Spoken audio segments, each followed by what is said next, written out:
aches in my heart, and I regret that my mother is a famous actress. If she were an ordinary woman, I think I should be a happier man.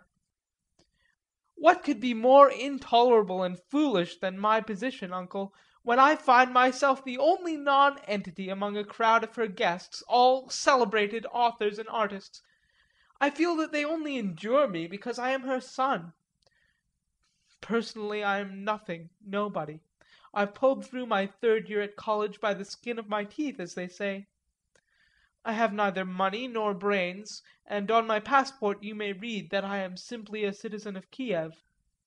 So was my father, but he was a well-known actor. When the celebrities that frequent my mother's drawing-room deign to notice me at all, I know they only look at me to measure my insignificance. I read their thoughts and suffer from humiliation. Tell me, by the way, what is Trigorin like? I can't understand him. He is always so silent. Trigorin is clever, simple, well-mannered, and a little, I might say, melancholic in disposition. Though still under 40, he is surfeited with praise. As for his stories, they are, how shall I put it, pleasing, full of talent, but if you have read Tolstoy or Zola, you somehow don't enjoy Trigorin. Do you know, my boy, I like literary men. I once passionately desired two things: to marry and to become an author. I have succeeded in neither. It must be pleasant to be even an insignificant author. Listening.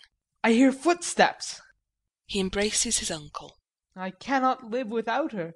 Even the sound of her footsteps is music to me. I am madly happy. He goes quickly to meet Nina, who comes in at that moment. My enchantress, my girl of dreams. It can't be that I am late? No, I am not late.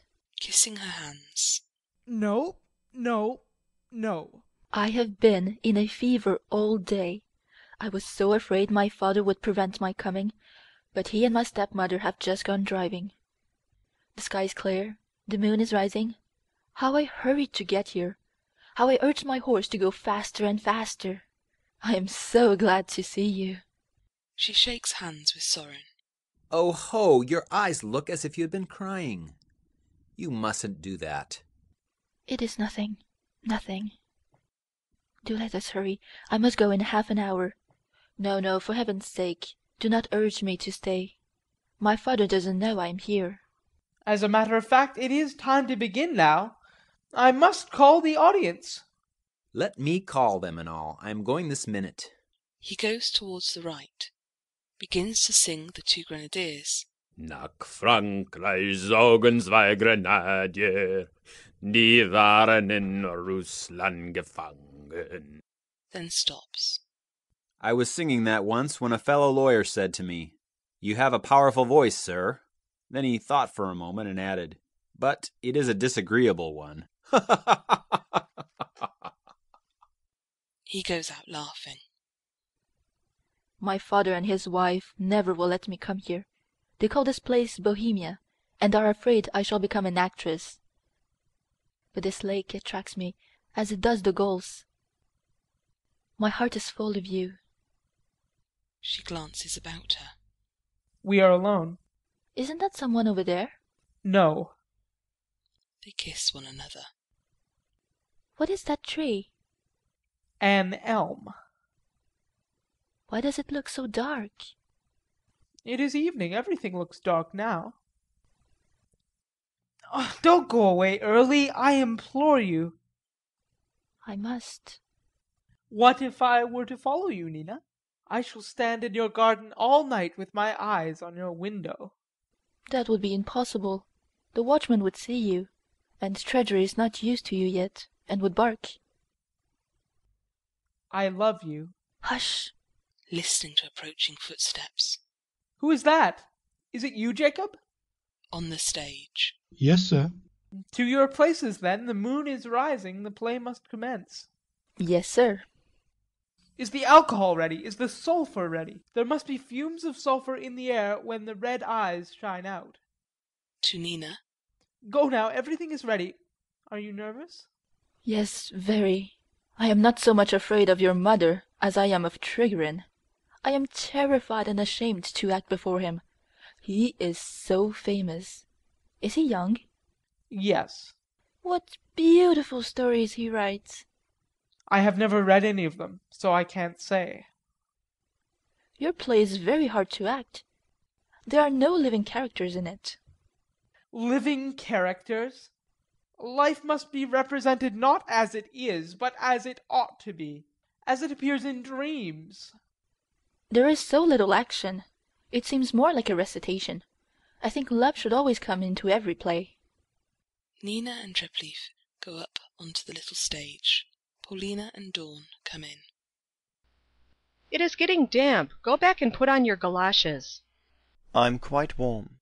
You never will take care of yourself. You are quite obstinate about it, and yet you are a doctor and know quite well that damp air is bad for you.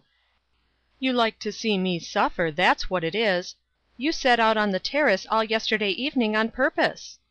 Oh, tell me not that youth is wasted. You were so enchanted by the conversation of Madame Arkadina that you did not even notice the cold. Confess that you admire her. I am 55 years old. A trifle. That is not old for a man.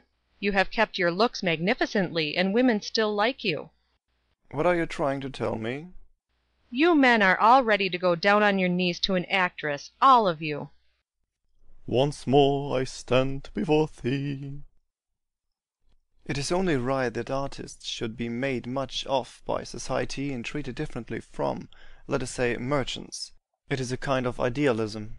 When women have loved you and thrown themselves at your head, has that been idealism? Shrugging his shoulders. I can't say. There has been a great deal that was admirable in my relations with women. In me they liked, above all, the superior doctor. 10 years ago, you remember, I was the only decent doctor they had in this part of the country.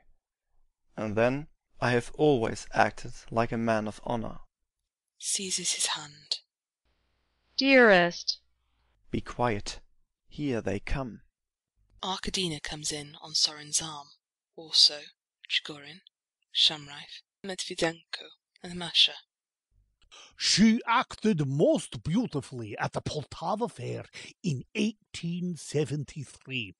Oh, she was really magnificent. But tell me, too, where Chadin the comedian is now. He was inimitable as Raspluev, better than Sadovsky. Where is he now? Don't ask me where all those antediluvians are. I know nothing about them. She sits down. Pashka Chadin. There are none left like him. The stage is not what it was in his time. There were sturdy oaks growing on it then, where now but stumps remain. It is true that we have few dazzling geniuses these days, but, on the other hand, the average of acting is much higher. I cannot agree with you. However, that is a matter of taste. De gustibus. Enter Treplieff from behind the stage. When will the play begin, my dear boy? In a moment. I must ask you to have patience. Quoting from Hamlet. My son, thou turn'st mine eyes into my very soul, and there I see such black-grained spots as will not leave their tinct. A horn is blown behind the stage. Attention, ladies and gentlemen. The play is about to begin. I shall commence. He taps the door with a stick and speaks in a loud voice. O ye time-honoured, ancient mists that drive at night across the surface of this lake, blind you our eyes with sleep, and show us in our dreams that which will be in twice 10,000 years. There won't be anything in twice 10,000 years. Then let them now show us that nothingness. Yes, let them. We're asleep. The curtain rises. A vista opens across the lake. The moon hangs low above the horizon and is reflected in the water. Nina, dressed in white, is seen seated on a great rock. All men and beasts, lions, eagles,